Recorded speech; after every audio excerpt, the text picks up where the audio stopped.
Nos remerciements vont également à Monsieur le maire de nous avoir loué les locaux et d'avoir finalisé la mise en conformité. Nous devions lui faire honneur de conclure notre hommage, mais notre volonté restera vaine. Ne voulant pas s'impliquer dans cette manifestation de reconnaissance envers notre instituteur, liée à des divergences de vues au sein d'une partie de la population, Monsieur le maire et son conseil ont préféré rester en retrait, à l'exception, bien sûr, de Jocelyne Delmas, qui a eu la gentillesse d'être parmi nous.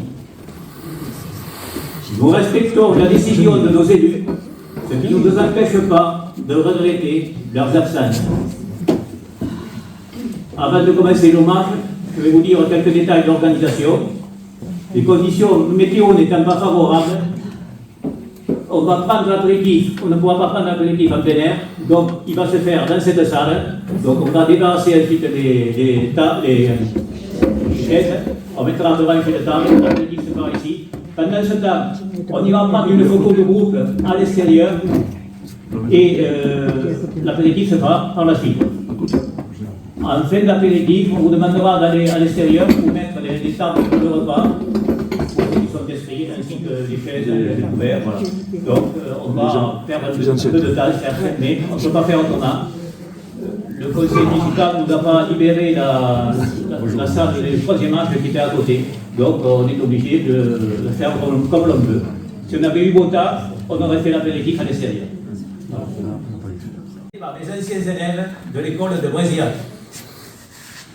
Nous avons le plaisir et l'honneur de vous recevoir aussi nombreux à Brézillac. La majorité d'entre vous êtes nés dans ce village où vous y avez passé votre enfance dans le cocon familial.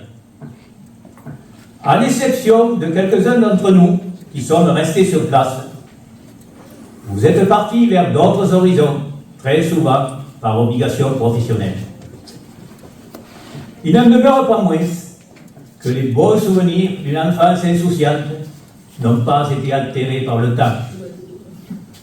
Brézillac reste votre village.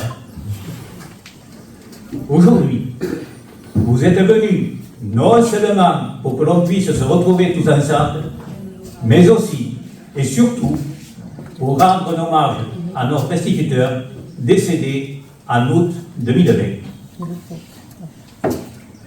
Nous ne pouvons commencer cet hommage sans au préalable avoir une pensée pour tous ceux qui ont été sur les bancs de son école et qui, aujourd'hui, nous ont quittés. De nombreuses familles ici présentes sont affectées par une disparition prématurée d'un de leurs proches. Nous compatissons unanimement à leur chagrin. Nous avons aussi une pensée pour tous les anciens qui auraient aimé être parmi nous aujourd'hui, mais qui sont retenus pour des raisons de santé. Au fil des années, puisque plus d'un demi-siècle s'est écoulé depuis le départ des plus anciens élèves, la population de Brézillac s'est renouvelée et il est de notre devoir de se souvenir et de transmettre aux nouvelles générations l'implication des grands acteurs qui ont contribué à la vie et à l'essor de notre village. Vous savez bien que si l'on ne laisse pas des écrits relatifs à notre temps, il n'y aura plus d'histoire locale et à terme, si cela se généralise, notre civilisation sera partiellement occultée. Émile Reverdy, qui a effectué toute sa carrière professionnelle à Brézillac, de 1943 à 1976 en tant qu'instituteur et secrétaire de mairie de 1943 à 1986, a marqué par son action de tous les jours l'histoire de notre village. Lors de ses obsèques au cimetière de la Cassaigne, il y a eu un élan spontané de votre part à honorer par votre présence, par vos interventions élogieuses et vos lettres de soutien, la mémoire de ce personnage hors pair. Il a été envisagé, à la fin de cette cérémonie, de mener à bien plusieurs projets. déposer une plaque commémorative sur le caveau familial au nom de ses anciens élèves, de rendre un hommage plus solennel devant l'école de Bréziac, son lieu de prédilection, en apposant une plaque « École Émile Reverdy ». De finaliser cette journée par un repas de retrouvailles. Par contre, le projet de nouvelle plaque sur la façade de l'école n'a pas pu se concrétiser. Cela ne dépend pas de nous. Aujourd'hui, nous sommes fiers d'être réunis et solidaires pour mettre en valeur et faire partager les multiples actions de M. Reverdy au sein de notre communauté. Notre hommage va se décliner en plusieurs volets. Tout d'abord, un petit préambule à l'hommage pour vous rappeler le contexte de la vie à Bréziac à la nomination de M. Reverdy en tant qu'instituteur. Ensuite, une partie M. Reverdy, instituteur, puis M. Reverdy, secrétaire de mairie au service de la population, de la vie associative, culturelle et de loisirs. Le quatrième volet sera M. Reverdy au sein de la profession agricole et de la présidence de l'Union départementale des sociétés mutualistes de l'Aude. En ce qui concerne le cinquième volet, on va évoquer quelques anecdotes où vous aurez l'opportunité d'intervenir. Pour terminer, nous ferons un point de synthèse. Bernard Calmet va vous évoquer la situation socio-économique de Bréziac à la nomination de M. Reverdy en 1943.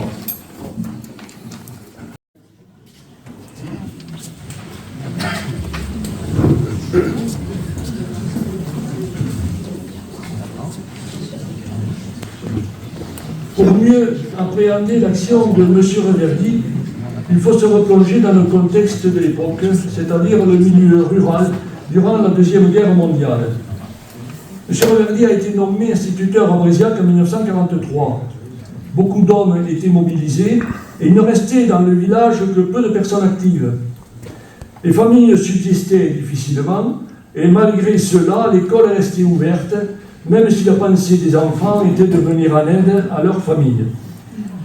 Dès la fin de la guerre en 1945, les prisonniers de guerre sont revenus, à l'exception de 3 d'entre eux qui ont sacrifié leur vie pour défendre notre patrie. L'économie du village était exclusivement agricole. Il y avait de nombreux exploitants installés sur de petites surfaces. La quasi-absence de mécanisation exigeait beaucoup de main-d'œuvre, si bien que chaque exploitant avait un salarié. Il y avait donc de nombreuses familles, ce qui engendrait beaucoup d'enfants à l'école. Les labours, les semis, l'entretien du vignoble se faisait avec des bœufs et des chevaux de trait. Les outils les plus utilisés étaient la charrue, la bêche, la faux et le pulvérisateur à dos, d'où la pénibilité du travail. Si de nos jours, on profite d'un confort non négligeable dans nos maisons, ce n'était pas le cas au lendemain de la guerre.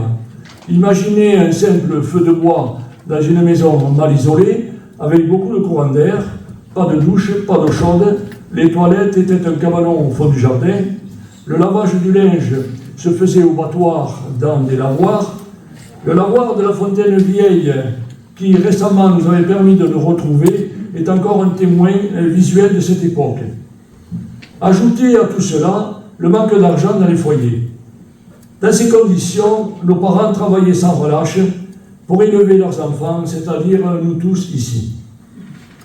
L'instituteur était le notable qui devait instruire, éduquer ses élèves, mais aussi être capable de rendre service à l'ensemble de la population qui n'avait pas eu la chance de rester à l'école jusqu'au certificat d'études. C'est bien dans ce contexte que M. Reverdy a exercé durant la majorité de sa carrière. Nadine Lehmann va maintenant vous présenter le rôle de M. Reverdy, instituteur. Bonjour. Donc je suis ravie, et aussi élue. Alors mes prédécesseurs ne l'ont pas dit, mais il était tout autant. J'imagine que vous aussi dans la salle. Donc d'être l'un des porte-parole de cette partition. Et comme je suis élue, écrite et qu'elle a été écrite à plusieurs mains, je ne vais pas beaucoup m'écarter du texte. Alors, je ne sais pas si je chausse les lunettes, je verrai bien si j'en ai besoin. Donc, Monsieur Reverdy, dit Monsieur, avait plusieurs cordes à son arc pour non seulement nous éduquer aux disciplines scolaires, mais aussi à celles de la vie.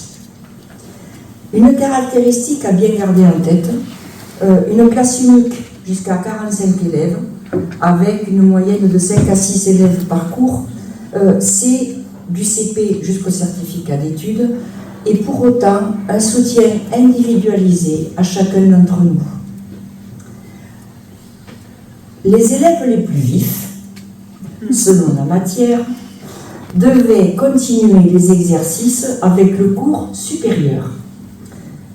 Les autres, qui avaient plus de difficultés, continuaient à approfondir le même exercice dans le même cours.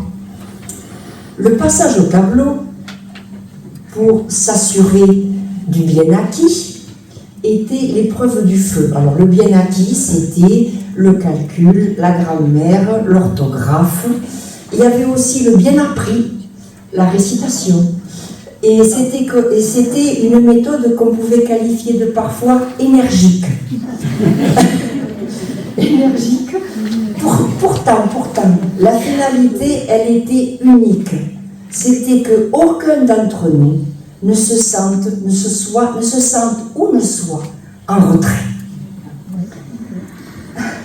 Le travail en classe était complété évidemment par une série plutôt longue que courte d'exercices à faire à la maison.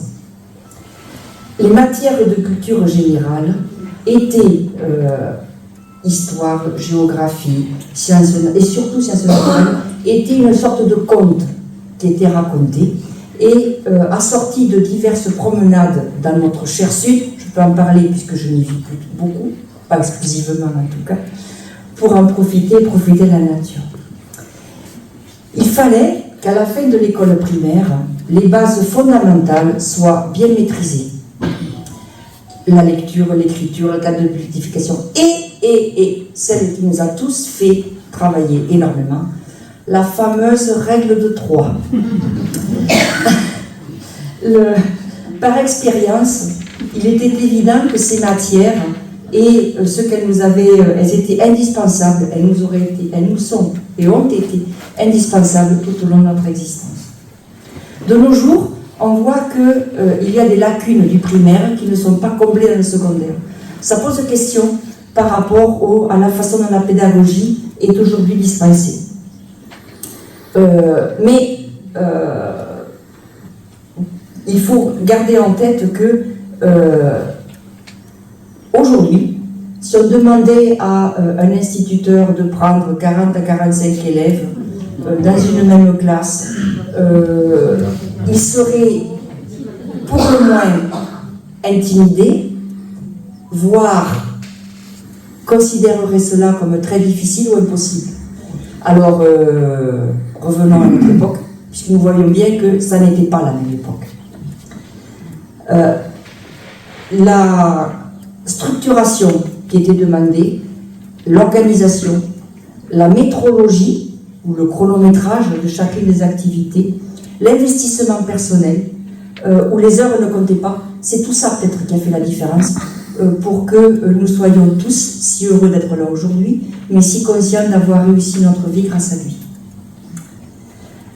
La clé de l'excellence, en fait, c'était pour le certificat d'études en particulier, et pour cela, à partir de Pâques, les rentrées se faisaient pour ceux qui allaient passer l'examen à 8h à la place de 9h, pour commencer la journée avec une dictée et puis une analyse de texte, et vérifier ainsi qu'on pourrait être non pas seulement diplômé du certificat d'études, mais éventuellement obtenir une mention, ce qui flattait aussi l'instituteur que était M. Reverdy. Donc la mention, c'était être premier du canton, même si c'était l'élève qui récoltait la médaille en bronze. Bon. Évidemment, la méthode elle a été fructueuse, et la méthode a évidemment garanti que beaucoup, tous ont eu leur certificat, et énormément ont eu leur mention. Les villages aux alentours, conscients de cet état de fait, essayaient évidemment d'envoyer leurs élèves, d'envoyer leurs enfants à l'école à Brézillac. C'est une démarche d'exigence et d'effort qu'il a su nous communiquer et qui nous a permis de persévérer dans nos études et de progresser dans notre vie professionnelle. La formation ne se limitait pas à l'acquisition des connaissances, mais elle était complétée par la formation du citoyen. La leçon de morale, à 9h, pas vite, était l'entrée en matière chaque matin, et monsieur s'inspirait très souvent des fables de La Fontaine, mais aussi de l'actualité, ou des faits divers pour concrétiser les notions de propreté, tolérance, respect, etc. Sa fonction de secrétaire de mairie lui permettait de nous parler du rôle, avec le vécu qu'il en avait, du maire et de l'aide qu'il y prodiguait dans une commune, de nous montrer les plans cadastraux, et il se servait et savait bien expliquer, en fait, avec ses supports, comment on pouvait en faire usage, et ça servait les cours. Tout ceci était très formateur et nous a permis d'acquérir les bons fondamentaux pour être, au-delà de bons élèves, de bons citoyens. Toujours consciencieux, il faisait un suivi de ses élèves, même dans la poursuite de leurs études, et éventuellement, quand cela était possible, il nous donnait des conseils pour notre entrée dans la vie active. Alors, monsieur, un grand merci pour cette éducation et je vous propose que nous l'applaudissions. Bonjour à tout le monde, je suis donc Josie Stribiche et je vais développer l'action de monsieur Reverdy en qualité de secrétaire de mairie, la vie associative, côté culturel et loisirs.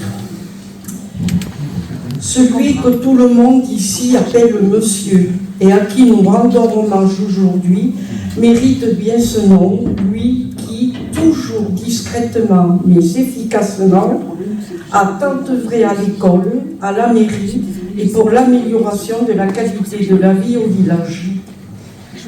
L'engagement citoyen de monsieur était très important au niveau du secrétariat de la mairie où il se rendait régulièrement après la classe. Messieurs Albert Richard, Jules Boyer, Célestin Cabirol, Lucien Richard, René Cabirol sont les maires qui se sont succédés depuis 1943 et jusqu'au départ en retraite de monsieur. Assurés du soutien indéfectible de monsieur, en qui ils avaient une entière confiance, ils ont tous apprécié ses qualités et ses idées novatrices. Il n'y a pas une famille qui, un jour ou l'autre, n'ait fait appel à lui pour de l'aide dans une démarche administrative à caractère privé. Par exemple, pour remplir une feuille de maladie, une déclaration d'impôt, un problème d'assurance et tant d'autres. Certains venaient même sans ouvrir leur courrier en lui disant « He recevuto un papel, cazzo che e che pouvez faire ?» Je ne traduis pas. Après avoir rédigé la réponse à la lettre qu'on lui avait confiée, monsieur mettait ce courrier sous enveloppe, le timbrait, le postait en même temps que le courrier de la mairie. Il disait alors à la personne concernée « Tout va bien, ne vous faites pas de soucis, le nécessaire est fait ».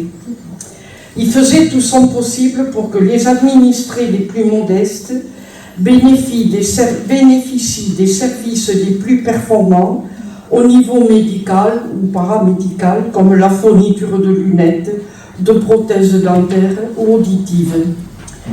Il ne refusait pas son aide aux personnes des villages voisins qui venaient lui demander son aide. Par son investissement dans les mutuelles agricoles, il renseignait et conseillait les familles sur la protection en matière d'accidents. Avec sa discrétion légendaire, il était toujours présent auprès des familles qui vivaient des moments difficiles, tels un deuil ou un sinistre, et il n'hésitait pas à les aider si besoin était. Indépendamment de son engagement à Brésil, tous les jeudis, monsieur assurait aussi le secrétariat de la Cassaigne avec la même bienveillance et le même engagement qu'à Brésil.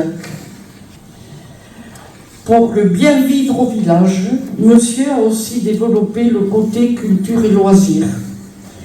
Il a mis tout en œuvre pour qu'en 1951, sous la mandature de M. Jules Boyer, soit construite la salle des fêtes que nous appelons le foyer. Ce foyer, à vocation multifonctionnelle, a même servi de classe aux jeunes agriculteurs. Un peu plus tard, il a créé l'amicale laïque, support de toutes les activités culturelles et de loisirs du village. Ah, les inoubliables soirées de Noël, avec l'auto au café de la mairie, suivi du réveillon à l'école, ouvert à tous à partir de 14 ans révolus. La salle de classe, débarrassée des pupitres, était pour l'occasion réaménagée en salle de banquet, ayant accueilli jusqu'à plus de 100 convives. Toutes les familles participaient pour le prêt des tables, des chaises, de la vaisselle, des nappes, pour cuire les volailles et pour aider madame qui ouvrait la porte de sa cuisine pour la finalisation du réveillon dont elle avait, en amont, assuré l'intendance. Merci madame. Avec l'arrivée du progrès, monsieur a fait acquérir par l'amicale un poste de télévision qui a été installé à la mairie, ouverte à tous et en permanence pour suivre les émissions. Certains soirs, la salle était pleine à craquer pour regarder la piste aux étoiles, au théâtre ce soir, ou les grands films du dimanche soir. Dans la salle de classe, il y avait un tourne-disque qui, en semaine, servait à monsieur pour l'éveil musical des élèves et qui était mis à la disposition des plus de 14 ans le samedi soir et le dimanche. Nous nous retrouvions à l'école le dimanche après-midi pour écouter les dernières nouveautés des chanteurs de l'époque, mais aussi pour apprendre les danses à la mode, twist, rock, cha-cha-cha, Madison, que nous étions fiers de danser dans les bals alentours. Monsieur organisait aussi, intramuros, des soirées culturelles genre ciné-club. Parfois, le film projeté et son analyse nous laissaient un peu perplexes. Il organisait aussi des conférences. Souvenez-vous de ces deux normaliens, lauréats de la bourse Zelidja, venus nous raconter leur séjour en Guyane. Il y avait aussi les sorties culturelles de variété au théâtre de la Cité et la traditionnelle sortie touristique annuelle avec le Cap de Juju, montagne le matin, pique-nique à midi et mer l'après-midi avec coup de soleil à soigner en rentrant. Il a aussi créé la bibliothèque, régulièrement fournie en livres pour tous les âges par le bibliobus départemental. C'est en pensant aux familles aux revenus modestes qu'il a favorisé les séjours subventionnés en colonies de vacances, à la mer ou à la montagne. En relation avec le conseil général de l'époque, il a créé le club du troisième âge. Nos aînés, dont certains n'avaient jamais eu de vacances, ont bénéficié de sorties aussi diverses que variées, ont lié des liens amicaux au cours des rencontres intervillages et effectué de beaux voyages où ils ont découvert les régions françaises. Au fil des ans, son implication dans la vie quotidienne de la commune a favorisé d'excellentes relations intergénérationnelles engendrées par un état d'esprit peu commun qui faisait de Brézillac un village envié par les communes avoisinantes. Pour tout cela, monsieur, nous vous disons merci.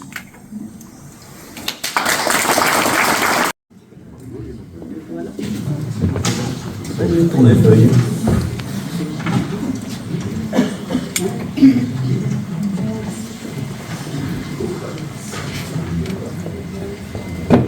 Donc, M. Reverdy a énormément fait au sein de la commune, à travers, bien sûr, sa fonction d'instituteur et secrétaire de mairie, mais son action ne s'est pas arrêtée à ce niveau.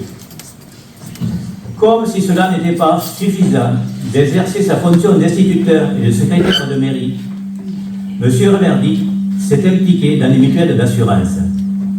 En 1955, M. Reverdy est à l'origine de la création des mutuelles agricoles de Bréziac. Coïncidence, dès l'année suivante, il a géré avec compétence et humilité l'incendie des Gervilles. Même si certains agriculteurs n'avaient pas souscrit le contrat, tous les sinistrés ont été indemnisés, sans exception. Quelle influence auprès des assureurs. Ensuite, il a agi pour le suivi des accidents climatiques, comme les grêles. Il était à l'écoute des agriculteurs, si bien qu'une fois, il a fait remonter avec courtoisie les doléances des agriculteurs auprès des instances départementales et régionales. Le message est bien passé, car lors du sinistre suivant, les experts ont fait preuve de générosité dans leurs évaluations.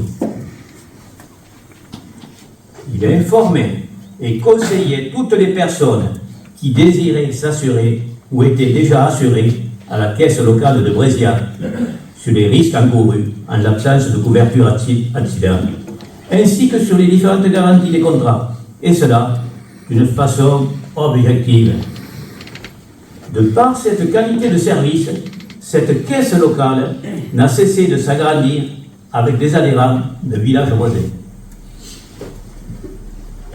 Outre la gestion de la caisse locale de notre village, il était administrateur de l'Union départementale des sociétés mutualistes de l'Aude, qui regroupait toutes les mutuelles du département.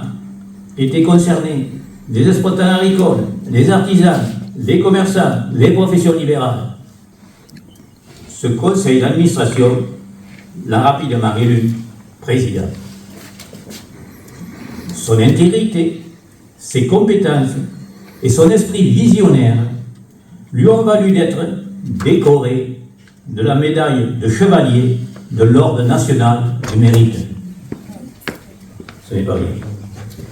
Par ailleurs, il a été sollicité pour être candidat aux élections cantonales, mais il a refusé parce qu'il voulait se consacrer par vocation à sa mission d'enseignant dans son école. Il a même refusé la promotion de conseiller pédagogique, appelé autrefois inspecteur d'académie, pour rester auprès de ses élèves. M. Reverdy n'aimait pas les grands discours, ni une mise en valeur dans les cérémonies officielles, ce qui révèle, une fois de plus, sa discrétion. Sa notoriété dans les villages alentours rejaillissait sur la commune. Un problème, va voir le secrétaire de Bréziac. C'était aussi un excellent ambassadeur auprès des responsables administratifs ou politiques du département. Merci, monsieur, pour toutes ces actions à l'échelon communal et départemental qui démontraient votre volonté de défendre les intérêts de tous, sans exception. Nous pouvons l'applaudir. De toi, il est resté ce que tu as dispensé à ces jeunes enfants, défiant tous les temps, qui venaient quémander avec avidité tes mystérieux secrets. De toi, il est resté ce que tu as forgé. Pendant des décennies, nos âmes endormies, tu as su réveiller, modeler, façonner et faire évoluer. De toi, il est resté des savoirs par milliers que tu as su partager et que tu as transmis aux tout jeunes esprits des petits écoliers qui t'étaient confiés. De toi, il est resté ce que tu as offert aux mendiants du savoir que nous étions pour toi. Nos voies, tu as ouvert, tu as su nous fournir des armes pour l'avenir. De toi, il est resté ce que tu as dispensé, ce que tu as forgé, ce que tu as partagé et que tu as transmis, ce que tu as offert et ce que tu as semé. Ce que tu as semé à nous tous à germer, ce que tu as semé, de toi, il est resté. Je vais un peu rappeler des choses que j'avais préparées pour les obsèques de M. Reverdy auxquelles je n'ai pas pu être présente. Et donc tout cet hommage résume bien, aussi bien que possible, ce qui a été toute une vie et toute une carrière. Je voulais par rapport à son travail d'instituteur, c'était drôle parce que Nadine, je pense, a bien résumé en tant que scientifique. Je suis davantage du côté de Logie et un peu plus littéraire. Je me suis rendu compte, d'une part par mon travail, du travail extraordinaire que supposait d'être effectivement un instituteur avec une classe jusqu'à 45 ans, mais avec 5 niveaux, ce qui c'est vraiment quelque chose qui paraît impossible et franchement qui est extrêmement difficile, donc je me suis rendu compte après.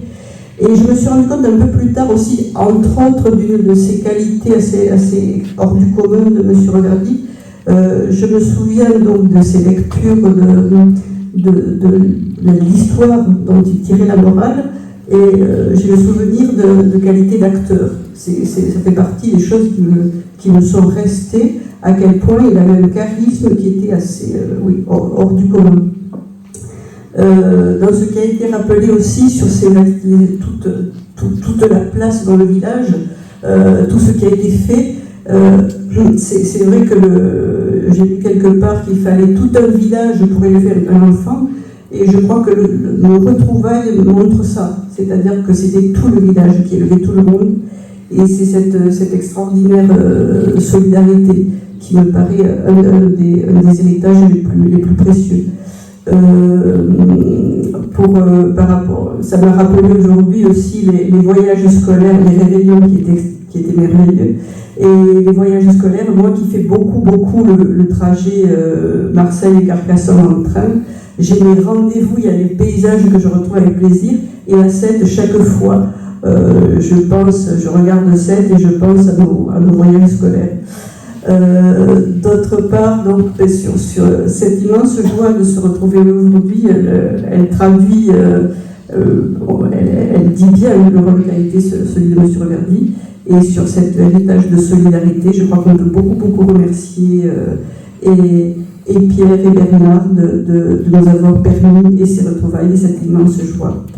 Pour ma part, elle est un petit peu engagée. Je déplore un peu que nous devions partir, ma mère et moi.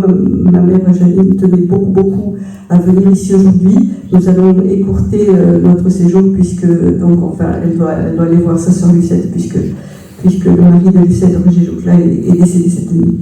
Mais je suis très sensible et je remercie et M. Reverdy et vous tous de cette très grande joie de la journée. Monsieur Reverdy, nous, vos élèves, on vous appelait monsieur. Et nos parents, moussu. Ceci démontrait un signe de respect, de référence pour vos connaissances, vos compétences et votre humanité. Votre action au niveau de la vie associative visait à améliorer le bien-être de tout un chacun. Issu d'un milieu modeste, vous n'avez jamais oublié l'essentiel des progrès à réaliser pour que chacun puisse s'épanouir selon sa personnalité, ses goûts et capacités. C'est aussi bien pour cela que vous avez assisté tous les maires de Bréziac dans l'administration de la commune, maires qui ont d'ailleurs manifesté une grande reconnaissance à votre égard. Monsieur Reverdy, vous avez été le personnage providentiel qui a façonné notre éducation et qui nous a donné les bases pour devenir de bons citoyens. Votre implication au quotidien pendant plusieurs générations, votre travail assidu réalisé avec beaucoup de compétences, votre volonté de rendre service à toute personne venant vous solliciter, le tout avec une humilité et une discrétion exemplaires, ont marqué une belle page de l'histoire de notre village. Avec reconnaissance, nous associons à cet hommage le soutien inconditionnel de son épouse, Mme Reverdy, qui a consenti avec bienveillance à certains sacrifices, l'aidant à mener les missions qui s'étaient données au service de nous tous ici.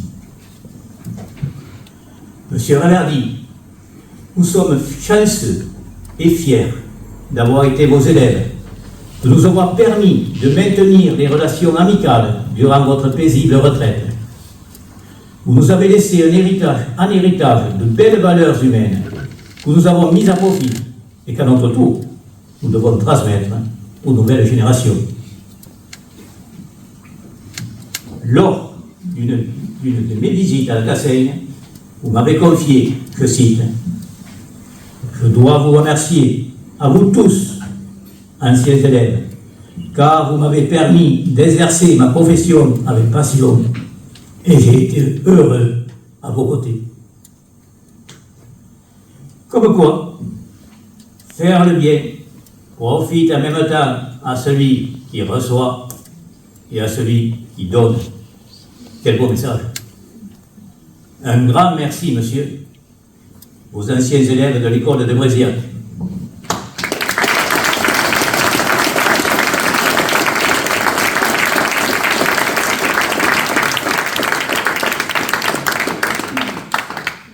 On ne pouvait terminer cet hommage sans avoir accompli notre mission, qui était d'honorer dans la durée ce fervent serviteur de notre village.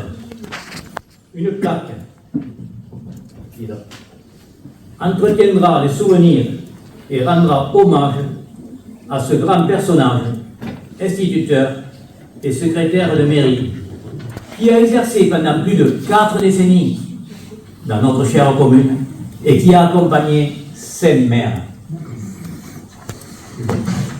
Les voyelles des anciens élèves, Anna Delmas et Janine Richard, nous dévoilent cette plaque pour laquelle nous trouverons bien une place.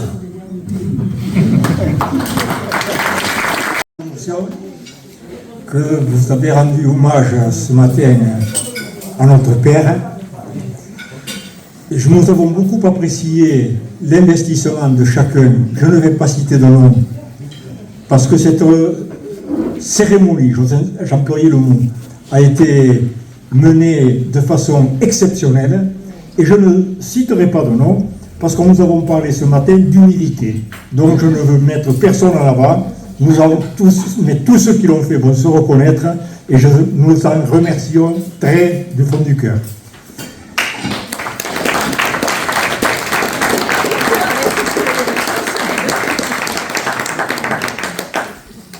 Bien sûr, nous avons changé, mais après nous être observés quelques minutes, et bien ma foi, nous nous sommes reconnus. Et nous nous sommes appréciés, parce que nous sommes du même village, nous avons une même culture, et il est dommage que ça ne se perpétue pas. Je vous remercie, et avec mon frère, nous sommes très très émus de la façon dont vous nous avez accueillis. Je vous remercie, et je remercie particulièrement ceux qui ont su organiser à merveille cette rencontre.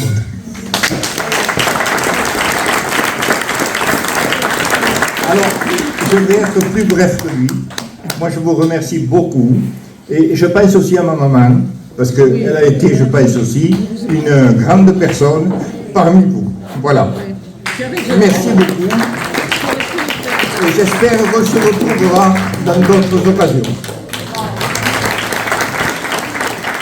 À mon tour, je voudrais faire aussi quelques remerciements. Mais moi, je vais citer des noms. Voilà. Alors, en premier lieu, ça sera Irène. Félicitations pour la magnifique décoration avec les belles compositions de fleurs provenant de son jardin d'ornement. Et à vous préciser que sa maison est ornée de belles aquarelles. Et c'est elle qui les fait. C'est une artiste.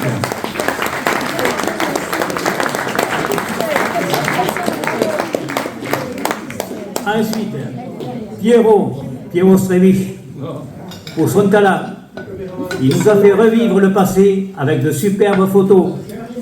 Il nous a fait rajeunir 60 ans. C'est incroyable, mais c'est vrai. Ne serait-ce peut-être que pour aujourd'hui.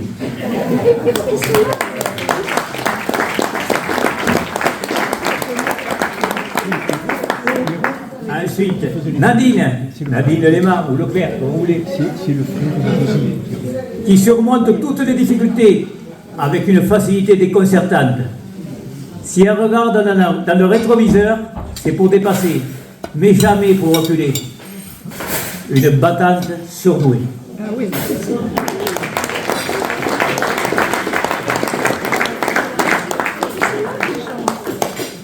Et pour la bonne cause, Josie Slevich, appelée Josie Turiki, bien sûr. Son mari ne me voyait pas. La rédactrice en chef, qui aurait dû être professeure de français. Des idées et une détermination pour toujours mieux faire. Une perfectionniste. Par ailleurs, c'est une bonne psychologue. Elle a toujours trouvé les mots justes pour me réconforter dans les moments difficiles, durant certaines étapes laborieuses du projet Plaque. Nous pouvons les applaudir à tous.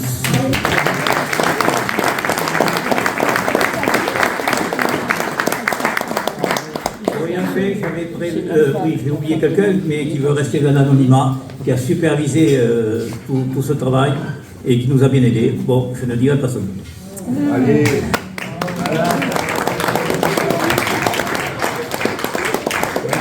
J'avais prévu quelque chose à la fin du repas, mais je le fais maintenant, comme ça je ne termine pas après. Donc, nous venons de faire revivre notre passé en se retrouvant tous ensemble. Notre maître, monsieur, aurait été heureux d'être parmi nous aujourd'hui. C'est peut-être notre regret de ne pas avoir anticipé cette manifestation lors de son vivant. Son plaisir était de rendre service et de nous voir réussir. Il est parti comblé par ce beau parcours de vie. Quant à nous, on ne peut pas se dire on se reverra dans 50 ans pour une nouvelle retrouvaille.